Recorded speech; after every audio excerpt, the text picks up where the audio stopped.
Hey everyone, welcome to my channel. I hope you guys are doing well. I do sense for probably some time, or maybe even this month, I don't know. I do sense that the Lord is going to have me in the relationship area. So even if you're not with somebody, I think we can still benefit from listening to things like this, right? Otherwise, you could just decide what you want to look at. You can look at the old things. But I don't know if it'll be for the month, but I just sense that this is where I need to be right now. And so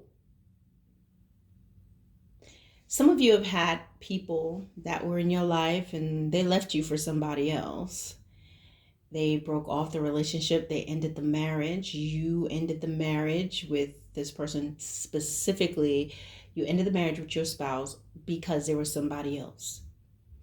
And sometimes people can justify that by saying a lot of different things, and they'll say, oh, we were having problems before this person came in my life or whatever. But the truth of the matter is, yes, you were having problems before, but you did not leave him or her, or they did not leave you. But once this person came in their life, that desire or whatever it is that was already there in their heart, paired with this other person, now they feel justified or I'm ready to go.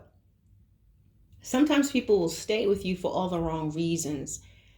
There's people that would want to be with you for all the wrong reasons. They're just waiting for the next best thing to come. Sometimes they just are with you simply because, well, it's going to be hard to kind of undo it. I remember a song, I forgot who sings this. It says it's cheaper to keep her. And some people are together for that reason. There are many different reasons why people remain together. And as believers, of course, it's like, hey, we're husband and wife. We don't get divorced and things like that.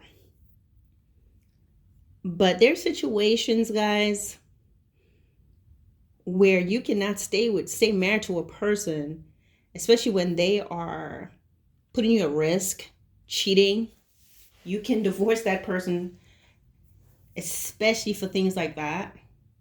When they're physically abusing you, sexually abusing you, abusing the children, things like that. Study your Bible, study your word, study your word, study your word, study your word. And I always tell people you need to know the character of God. When the adulterous woman committed adultery, the Pharisees and scribes were right that she needed to be stoned. That was the law. Those were the laws. But at that moment, there was something that caused Jesus to say, who's without sin, cast the first stone. And so she was spared. And what that told me, that and many other things that I've read in the Word of God, is that God's laws are for us, not for him. We need laws. We need bumpers because without it, we will be doing the most. And as you can see, the humanity and things that's going on, the state of humanity, it is a hot mess. And so what that tells me is God is not bound by laws. He can see a need. He can see a situation. He can see that you're in danger. He can see that you're being beaten. He can see that you're being raped. He can see that you're with a wife or a husband who's extremely dangerous. He sees what's going on, and he will let you get out of that marriage. Because 9 times out of 10, they're over there doing other things and sleeping around and probably bring you home something, or sitting there and plotting and planning with a man to take your life, or even a woman, figuring ways how to make you appear to have gotten into an accident. But let me stop right there. That's a whole nother lesson, which I have spoken about. I have a video that's called God's Laws Are for Us, Not Him. I'm not encouraging anybody just to be like, oh, just leave your husband, leave your wife. No, that's not what I'm saying. But sometimes people are remaining in their marriages for all the wrong reasons, or someone wants to stay with you for all the wrong reasons. They have all the perpetrators in the marriage. They'll stay with you for all the wrong reasons. They may stay with you for the financial security. They may stay with you because I don't want anybody else to have you, but I want to have everybody else. They may stay with you they need to stay with you for at least between 8 to 10 years so they can collect alimony while they, date their lover, never marry them, and just bleed you dry with alimony. There's so many different reasons why people do things. And then those who are, so let me tie that up. So what I'm saying is that sometimes the reasons why many people stay with a person in a relationship is for many reasons that I mentioned. Plus, I'm a Christian, we can't get divorced. When this man is busting your head open every weekend, this woman is going out there and doing all types of things, and you're having to go out brandishing a weapon, or some man coming after you and all kinds of stuff, and arguing with men, putting your life in danger. So there's so many different reasons. But one of the things that I want to talk about today, when you see that person with someone new and they say they have a connection, and their relationship was going on while you all were together, and he or she went on and they married that man, and he's married that woman, and everything looks great and everything looks right, and they're connected and all of this and that. I want you to know there's no connection. There's no godly connection in infidelity. I don't care what anybody wants to tell you. There's no godly connection in that. People talk about David and Bathsheba, but Bathsheba, she also dealt with some consequences. She lost the baby. She lost that life. She lost what she was supposed to bring forth. She lost that. Now, later on, the Lord did bless her with Solomon, and Solomon did great things, but there were consequences. That's the point. Many people like to talk about David. Well, David did a lot of stuff. You only have read one incident of David and Bathsheba. There was not a bunch of other things. And sinful minds, inquiring sinful minds, looking for justification, will say, well, you never know what he did. Why do you say that? Because most people that say that, they go off of their own character. But David was a man that when he sinned, he would repent sorely before God. And from what I see with David, he would quickly repent and not repeat it. But even with David, for killing Uriah, there was a sword in his house. There were perpetual consequences. It says, because of your sin, David, your sin against Uriah, the sword will be in your house from generation to generation. But I will not allow your name to be completely erased from the throne. So there were a few kings that came up, some of the men throughout his lineage that came up that were not, that did follow God, but they were few. There were more evil. People got killed. His son Absalom died. I want to say his name was Ammon, the stepbrother. There was a lot of bloodshed because of what David did. So there are consequences for things people do. And I want to tell you, when, we have a connection and they seem to be connecting. No, the only thing that connects them is sin. The only thing that keeps them together is sin. Sin. That's what they have in common. Have you ever noticed, sometimes people have family members that haven't been talking to each other, but if something happened to somebody else that they don't like, they get together and start talking again. People haven't been talking to you forever, but when somebody dies, everybody start talking together. Why? The common thing you have is the grief and the pain of loss and the feeling of vulnerability that draws you together. But how long that lasts? Maybe it lasts, maybe not. Sneaking, absconding, lying, doing all of that. Yes, they've created a bond of sin. She knows, he knows. this other person is married, this person is in a relationship, but I like doing certain things and having these, what the Bible talks about, melons eaten in secret is sweet, and bread that's stolen and stolen waters is good. It's all good and it feels good. And so we have a connection, but the connection is on righteousness. The connection is covetousness. The connection is lying. A lying spirit connects you because you both have to lie to do things. The connection is lust. Lust made you be willing to destroy your house, do everything, break up your home, put your job on the line. You were willing to risk your health. You start having unprotected sex with this person. Selfishness, as I said, divisiveness, that fruit of the spirit. Dissension, that's a connection when you're sitting there talking to that woman and she's in a marriage and stirring her away from her husband. And when this person is talking to your husband or your partner and stirring them away, stirring the pot because he or she is going to them about the problems, and they stir dissension, they give you unwise counsel. Why can I say that? Because they don't know your side. That's the connection. Dissension. What's the connection? Secrecy. So those sinful little nuggets will make a lot of people think that we have something here. What we have is real. Your connection is unclean spirits, vile spirit, lustful spirit, selfish spirits that don't care about pulling a man or a woman out of their own home. That a selfish, lustful, evil spirit that says we have something in common. I don't care if you're married. I don't care if you're in a relationship. A beguiling spirit, that's a connection because you're a married woman or a married man and you're talking to somebody's boyfriend. Because more than likely, that's a miserable woman in her own marriage, in her own relationship. She may not be married. He may not be married.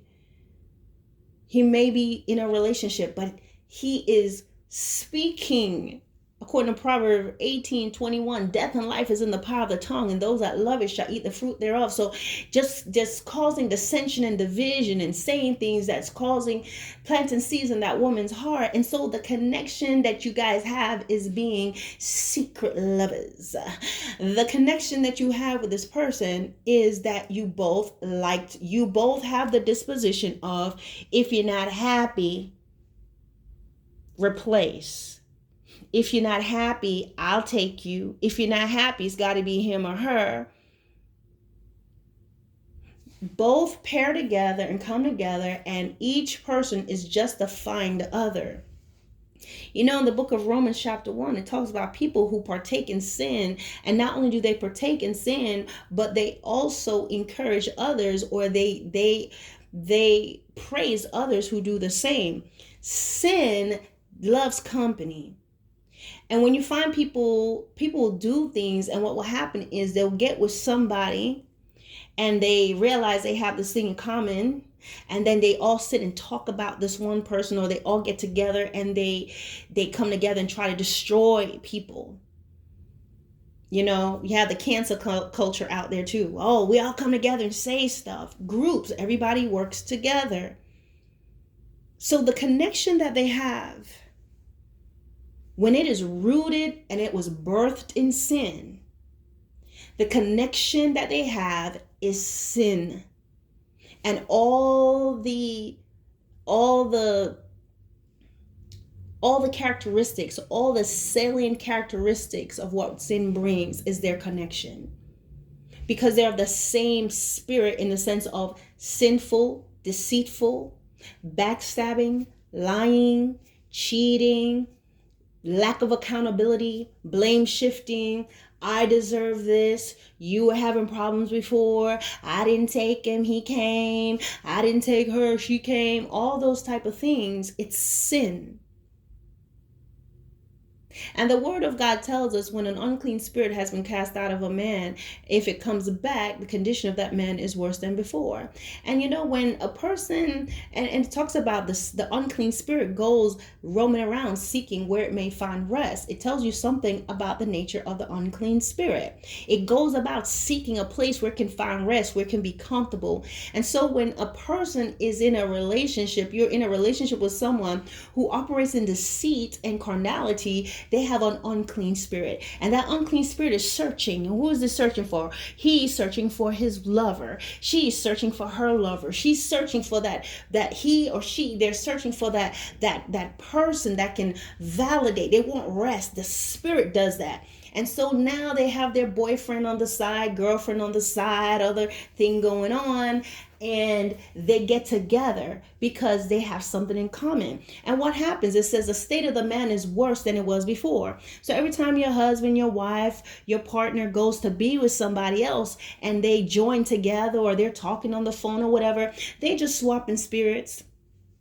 And that's why he or she becomes more withdrawn from you, more distant from you, act up even more, can't stay home, can't come home from work at a regular time. They're always working late, and if you call them, you won't be able to find them. They will not pick up that phone. They got to go on a business trip, and the business trips, you will never find them. They'll call you early in the day. They'll call you, about noon or something like that, and talk to you, maybe even talk to you for a long time. But try to call after 7 or 8 p.m. What are you going to get? The excuse. What are you going to get? Those breathless, I just found my phone. These type of things. That's how the spirit operates. The unclean spirit goes about seeking rest, seeking where it can go. It roams. And that is the nature of individuals that's like this.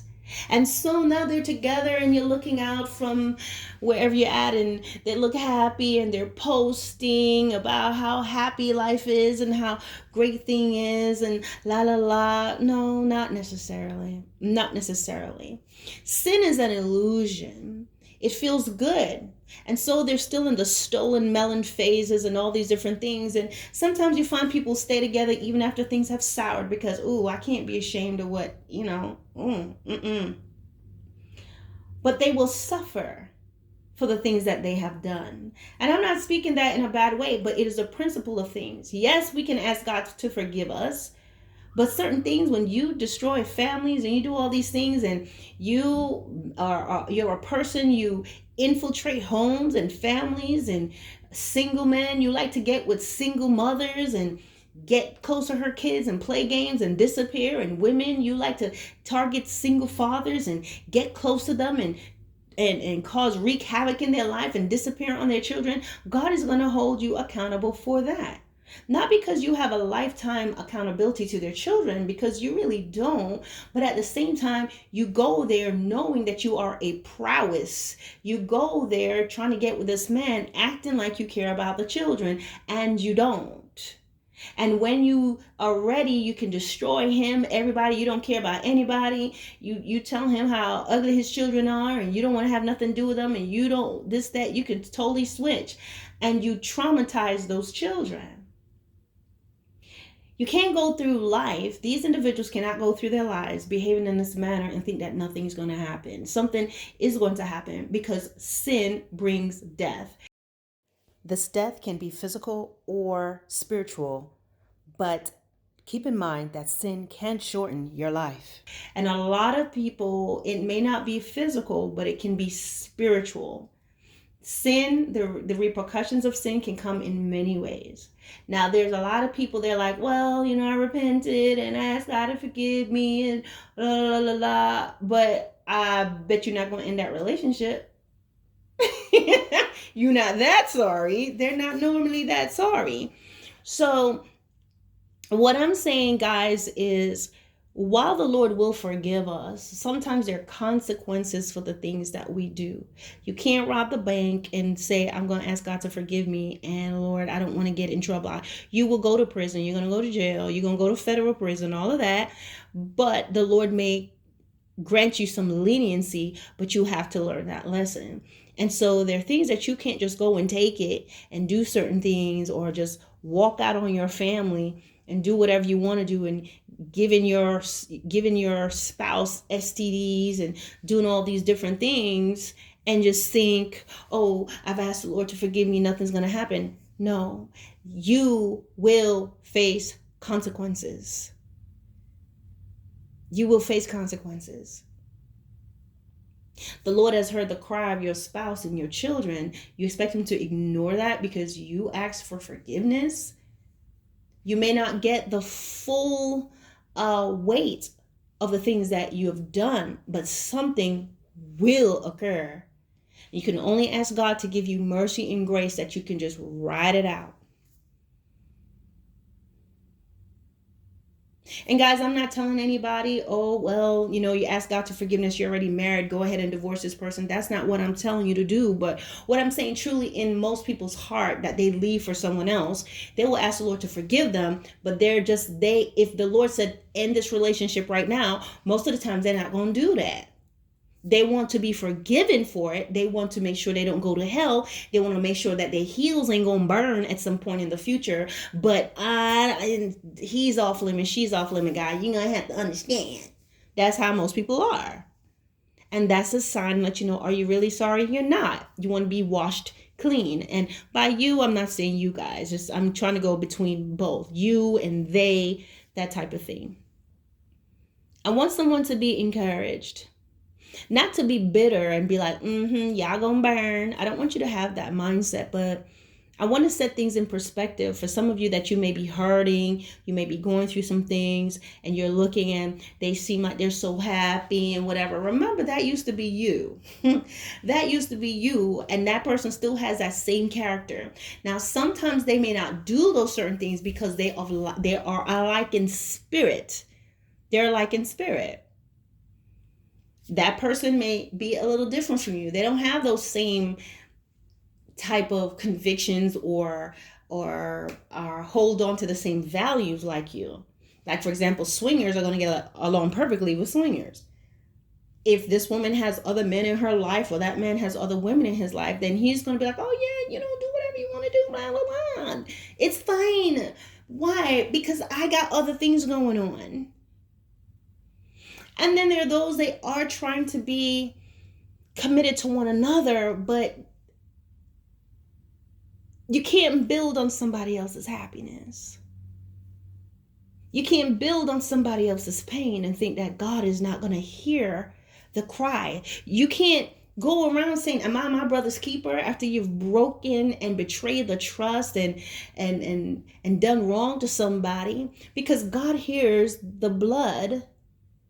Hears the blood from their spirit crying from the ground. The Lord hears the tears coming up to them. The Lord sees the brokenness in that person's heart. But people will do things wrong and walk off like, well, God forgave me. Yes, he did, but there's still going to be consequences.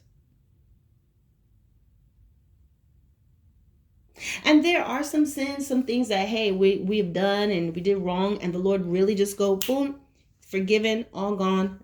Sin no more. But then there's some things, depending on when you have just really run amok and you've broken up your home and your family, you did things and you lied on your spouse, and you come home abusing your spouse because you just hate that they're home. You just hate that you have to go face them because you're with another person. Or these individuals, they're just coming home and they're mad at everybody's displacement. They're irritated. Or they had a fight with their lover and come home taking it out on you. Irritated about everything. Criticizing everything. Criticizing dinner. Criticizing your hair. Criticizing all of this.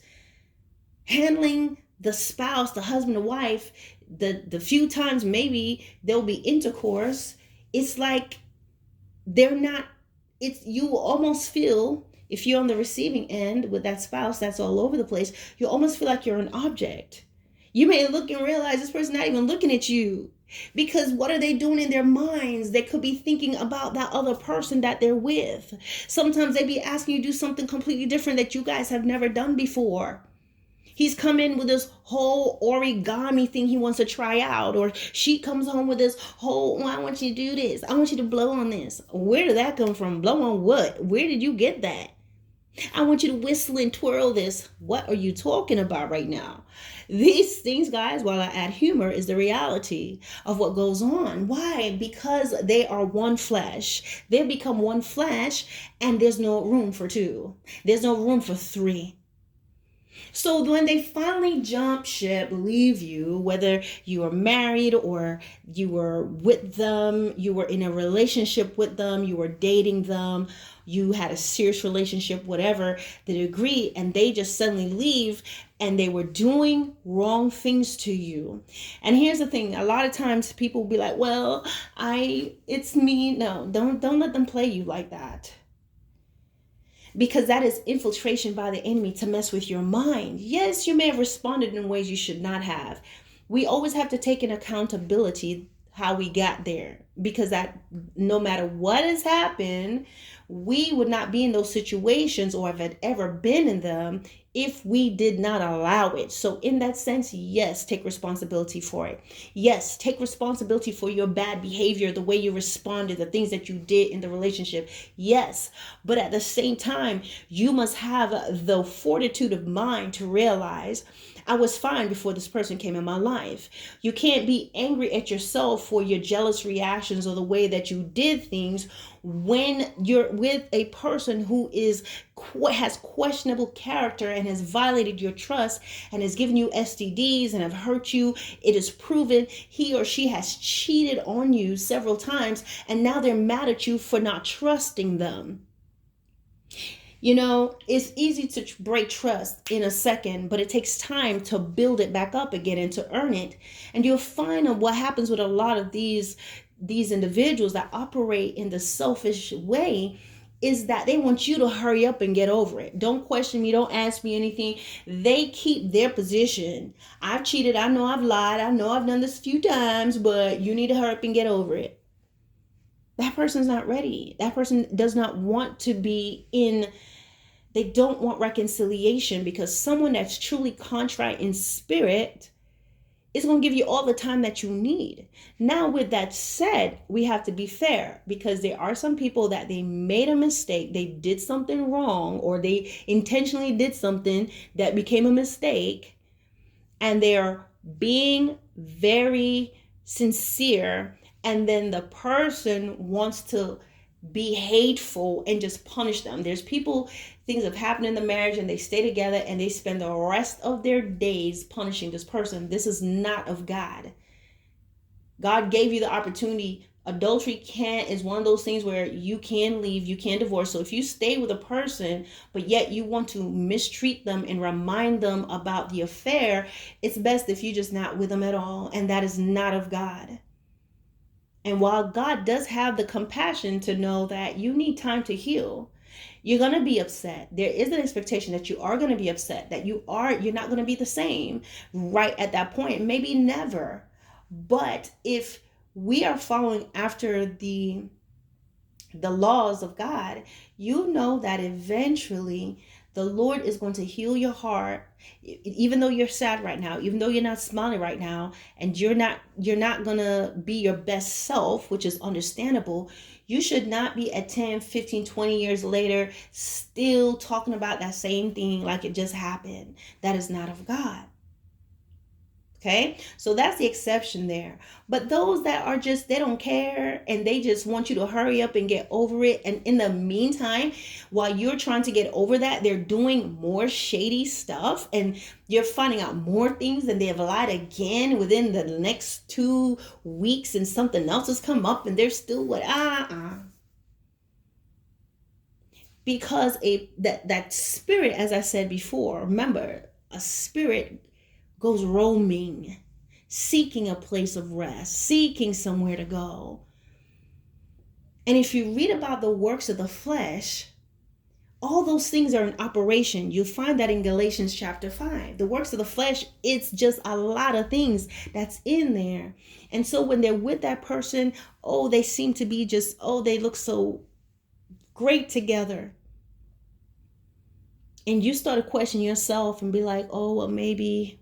You start to look at yourself and be like, she looks so pretty, or he looks, like my wife looks good on his arm, or my ex, she looks so much happier, and all of these things.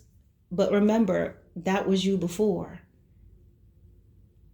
You're looking at yourself, how, waxy your skin look. You don't look the same. Honey, that is shell shock. You've been through a lot. You was living with a tyrant. You were living with someone that was sucking your energy, that was demonically charged, that was transferring all that negative energy on you. That's the ugliness of the spirit within them that manifested on you because you didn't have any guards up. You just loved them. You just trusted them. So guess what? Just like in anything, you're going to get bullet ridden if you didn't take cover. You didn't think to take cover. Even when you knew you should have taken cover, you didn't, because you love this person so much. So when you look at yourself and you see yourself aging, you see yourself skinny, and you see yourself fat, you've gained weight and all these different things, and you see the condition of how you look in that mirror, you're putting on your makeup and it's not even settling because your spirit is broken. And let that be a lesson learned, because God is going to bring those dry bones back to life again. That lets you know sometimes we need to see that Skeletor looking back at us in the mirror so we can be like, we're not going to do it again. Sometimes we need to see ourselves looking like a half dead rodent in the mirror so we can get it and see what sin does. When you entertain sin, when you entertain a person that is unruly in spirit, honey, you be looking like, I don't know, an envelope that won't seal. I don't know. But you're going to turn out looking raggedy. But don't you blame yourself for that. Learn your lessons. And when you see them looking happy together, that's fine. And what I would tell you, don't keep going to those places where you're going to see them on Facebook. Unfriend. Stop being connected to people that's connected and people telling you how they're doing and whatever. The only commonality, the main thing that holds those people together is sin. And when they've done things wrong and when they've broken up relationships and they left, it becomes even more imperative and important to them to keep that front going. Because they don't want to be wrong. Why? The spirit of pride. What they have in common is sin. What they have in common is deception. And so the Bible says, can two walk together unless they agree? You guys didn't agree. You didn't want to be with you. She didn't want to be with you anymore. You were holding them to the principles of God. You were showing them God's love, but they didn't want it. And where they thrive in is with like spirits. So they may be together forever or not. Whatever it may be, just know the commonality is sin. Sin. And I would tell you, don't sit around in your life wishing them evil. I wish something happened to them. No, you don't want to do that. Remember, you have to be responsible for yourself. And so in the sense of, I must be accountable for the actions that I took. I must be able to look back and take responsibility for the decisions I made, for my behavior, how I allowed myself to go, for not listening to the Lord. Because a lot of times we can look back and see where God was showing you and showing you and showing you. Very, very, very, very rarely do people end up marrying somebody that's a spiritual rodent. Very rarely does someone accidentally marry a wolf or dating a wolf. Very rarely does someone accidentally take a roach to the altar. There be things that you saw. You saw those wings. You saw those wings. You saw the little rat feet. It came out in some sort of behavior that they did. Those beady eyes popped up at some point. Be honest with yourself. You saw it, but you went, well. Or they were able to talk you out of it. You was ready to break it off like right away. If you're anything like me, I'm like, it's over. I'm done. But what happens? Don't listen to God. You listen to the tears and the please, baby, please. And the, that's not what it was. Sitting there like Genesis 3, listening to the serpent telling you something that sounds good, totally ignoring what the Lord showed you, and now you want to hear it because that's what you want to believe. That's what we want to believe. She starts crying and all of this. She got caught, but she starts to cry. You know what my dad told me a long time ago? People that cry a lot are evil. Wicked people cry the most. And now that's no ding or any sort of insult to those of you that some people are very emotional and they do cry, and that's fine. That's understandable. You're the exception. But my dad said wicked people cry all the time. Them wicked. So they cry to cover up. They cry or do all that, or they master that whole big eye stuff, looking all innocent, but they're wicked inside. I have a video that's called Wicked Angel. And those are the worst people to try to deal with. They look so innocent, but they are passive aggressive and wicked and evil. So what does it all boil down to, guys? It's a condition of the heart. And you have to realize that the Bible tells us the battle is not against flesh and blood, but it's against principalities and powers and the rulers of the darkness of this world and spiritual wickedness in high places. And when there's sin present in people's lives and they've perfected it over the years, you're going to see some really ugly ways and behaviors. And that's why the Word of God tells us to guard our heart with all diligence, for out of it flows the issues of life. That's why we've got to be walking in the Spirit and really taking heed to it, because if not, you're going to find yourself being in a place where you're losing your mind and you don't know, because you're dealing with a principality that operates through your lady, that's operating through your wife, a principality that's operating through this person that you're dating or you're going to marry, or your husband. Because when there's sin present, when there is sin present, the powers of darkness have legal right to come in and wreak havoc. And when they see that you're trying to follow God, they're definitely going to exacerbate on you. And a lot of times what they do things to hurt you over and over again so that you can leave. They don't want y'all to be together. They want to first just get you to this place where the Spirit wants to get you a place of total spiritual annihilation and destroy the vision and make you bitter and make you angry. They get 2 for 1. And so they use this person. That's why the person continues to do the things that they do. Sometimes you don't even recognize them. Sometimes the spirit manifests. How? You look at the person and you just see a completely different look in their face. They may be looking at you in disdain and all these different things. It's like you don't even know who they are, and they're connecting with this person.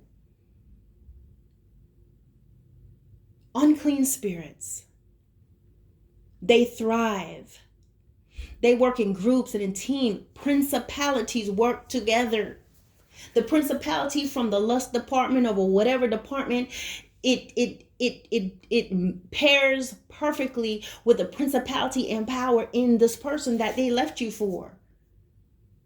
And sometimes, guys, while it may seem like the perfect ending and all went well and all of that, and sometimes they do things where the church turns against you and choose sides, and now you're the problem husband and you're the problem wife, or now you're this bad person because they favor that individual. It doesn't matter. Guess who sees it? God sees it. And the truth is going to come out, because what's done in the dark is going to be brought to light. They went in and wrecked your reputation and said all these things to justify why they left to be with Mr. Ernest, or why they left to be with Sister Nova.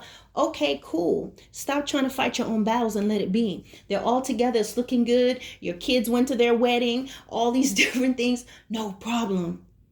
Learn to give everything to God.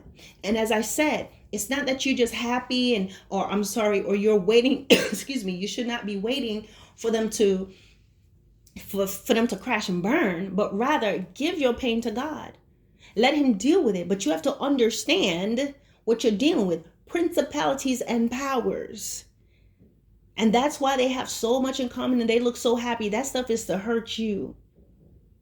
That stuff is to make you feel like, something's wrong with you. And then you're busy looking at them, and the Holy Spirit is standing there like, are you ready for me to heal you? Are you ready to move on? I know you're hurting, but help me. I would like to help you, but you have to allow me to help you. A lot of times you're supposed to be in the presence of the Lord, but you're busy trying to find out what they're doing and listening to Charlene and them telling you stuff about what's going on, or driving by to see what's going on. That stuff is old, that is dead, that is a distraction. It's not here. I'm not here to negate your pain, but I want you to understand everything is an illusion. And I want to end this. Sometimes people, they may look so happy together and they're living this treacherous life, and you're going, Lord, I've been praying to you and I've been seeking you out and everything, and this is how you do me. Oh no, don't think like that, sweeties. You've got to realize this. I'm sorry to say, sweetie, but I have to let you know, this is a sincere thing I'm saying to you. God saved you. You dodged a bullet. When God removed certain people out of your life, he protected you because he knows the level of wickedness and the principalities that work in them. And so he removes them from your life. God, I'm serving you and this is what you do. And this is how you want him to reward you. You want God to reward you with a roach. You want him to turn the pumpkin into a carriage. This person does not want to change. God's not going to force them. He's not going to put them in a full Nelson. God knows what's there. And so he allows it to end. And it may look as if they're living happily ever after and everything is going so well for them. And they spend the next few years just living wonderfully, and they're not even serving God, or they're on and off again or whatever. But remember this. Principalities, powers, the rulers of the darkness of this world operates through people who sin and deny God, or pick and choose when they want to serve God. And so what happens, that's the payout of this quote unquote perfect relationship and quote unquote wonderful connection, and they live in happily ever after, is their reward now, because they've paid with their soul. The devil is like, okay, I helped you get out this marriage. I did this. Your lie went just perfectly. They believe that he or she is crazy. And now you guys living in this big house. You guys bought the house. We got this. Okay. I've given you the riches and the glories of this world. You've worshipped me. You've bowed down to me. You destroyed a family. You've lied. You've operated. You have participated on different levels within the hierarchy of the principalities and the powers. Now I've done my part. I've given you what you've wanted. I've given you what your flesh desired. You follow the impulses of your flesh. I made it happen. Now I get your soul. Nobody gets away with anything, no matter how much they seem to be thriving and living and connecting. But again, as I said, the connection is their sin. But in their mind, they think it's love. It's love. No, sin deceives. It's an illusion. They both went and bit the fruit of deception and lying and breaking up the home. That's the fruit. And they don't realize, according to the word in Revelation, they don't realize that they're poor, blind, and naked. Why? Because they think they have everything now. They think they got it going on. Let me take you over here. And guys, this is not a hate message, but you need to rejoice in the Lord and stop looking back and realize God is in control, and work on being your better self and ministering to other people and being a testimony. Your experiences is your testimony. So let me show you in Revelation chapter 3, you see these people. Now it talks about the church that's neither hot nor cold. They're sitting on the fence. And sometimes you find you have that type of person that you've been going with. They're not hot nor cold. They're not committed. That's what that means. Okay. But they say in verse 17 of Revelation 3, they say, I am rich and increase with goods and have need of nothing. So when they have left you and they broke up with you and they went on and their relationship looks so cute and nice and everything is happening, guys, and it seems like they're just flourishing and they're increasing and they're rich and in all their desire that's been given to them, They don't realize that they are wretched and miserable and poor and blind and naked, because sin will blind you. According to 2 Corinthians 4:4, the God of this world blinds people who go into sin. So they think everything is going well, but they're in an illusion. They don't know that they're wretched. They don't know that they're poor in spirit. And they don't know that they're blind and they're naked. They don't know it, because they bit of the fruit of the world. And the illusion of sin will lead people to say, yes, we're in love and we deserve one another and we connect. No, the only connection is sin. And no, they haven't repented. They haven't said that they're sorry to you. They haven't come back and say, forgive me for this. I shouldn't have done that. No, because a lot of times it's pride. But I want you to know that when God closes a door and he allows it, nothing would have happened unless God said, go, let it be so. And so this is a time to go back and get to that first love with the Lord. This is a time to get the answers to the questions as far as why you made the decisions that you did. Why did you stay as long as you stayed? Why did you tolerate all of that? And when you do that, you may not get the answer that very moment. But if you really allow the Lord to deal with your heart, he's going to show you. He's going to show you where you got that from. He's going to show you maybe something that happened in the beginning of your life. Maybe you'll have a significant emotional event. You'll remember something that happened to you maybe when you're in junior high or high school or college. You're going to remember something, and the Lord is going to show you why you started having this sort of a behavior. I remember for me, it was very easy for me. Like, my friends used to say I was cold because I just did not stay around and tolerate any type of foolishness. And I'm not talking about little things. I'm like, once I found out you're disrespectful, I'm leaving. Once I find out you're a liar, I'm done. I just don't want to do it. And that was my thing. I want to be aggravated. I don't want my feathers ruffled. I don't want to feel miserable, because I realize what that feeling is. Like, if you're a disrespectful person, you show me that you are, me trying to hang around you anyway, it's going to make me miserable. If you're a cheater and I stay with you, then me being around you, I choose that. I'm going to be going through this thing of trying to trust you again. I never want to do it. And I remember this thing I'll never forget. I had to be about in my early 20s, and my friends said to me, I was in the military, and they're like, you are really cold. You're really cold. You need to learn to just, give people chances and all of that. And I remember when they said that to me, there's something within me and just an event that I could relate to and think, I don't want to do that. I don't want to be this way. Just something that occurred. And I thought, oh, I don't want to repeat this type of behavior. So I start to change. And I start forgiving and forgiving and forgiving and forgiving until I start looking like a human beef jerky. I got hard and bitter, and then all of a sudden I'm out of character, because the more you stick with a person that behaves a certain way, you're going to hurt. You're just going to get aggravated because they just don't stop doing what they're doing.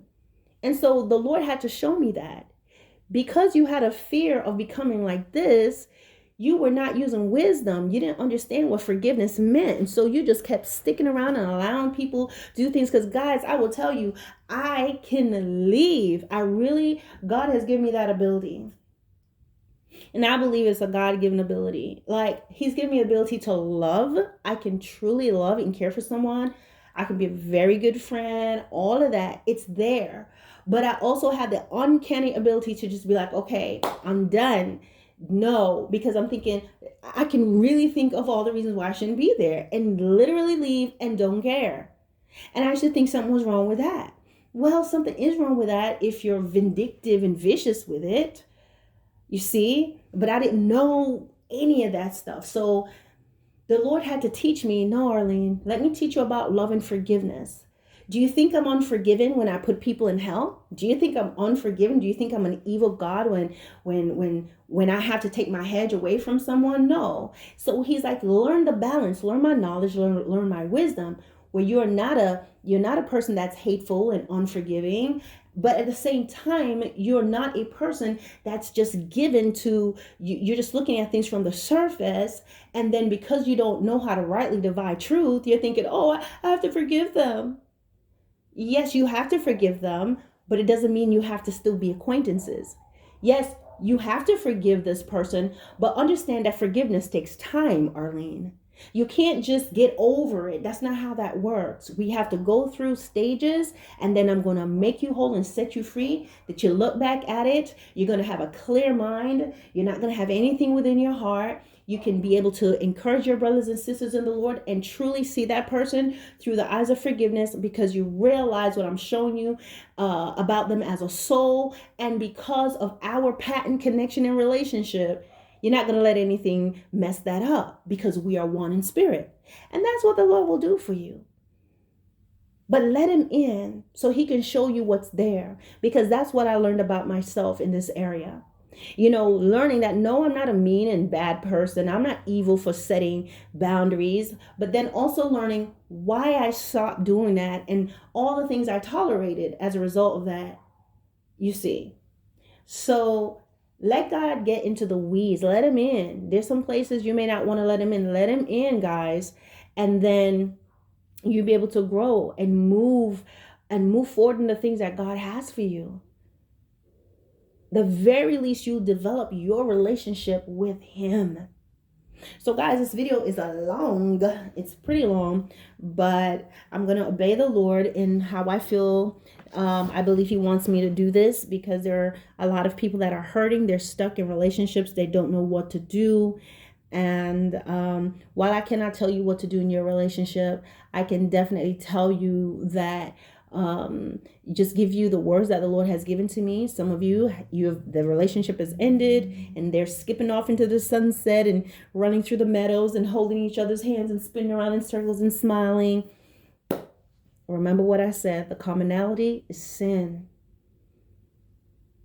And don't sin always be looking good in groups. Yeah, you feel left out. Yeah, but that's not the reality. So guys, I pray that this helps you. You guys, if you need to reach out to me, hit my about tab on my video and you'll see my email. All right, guys, peace.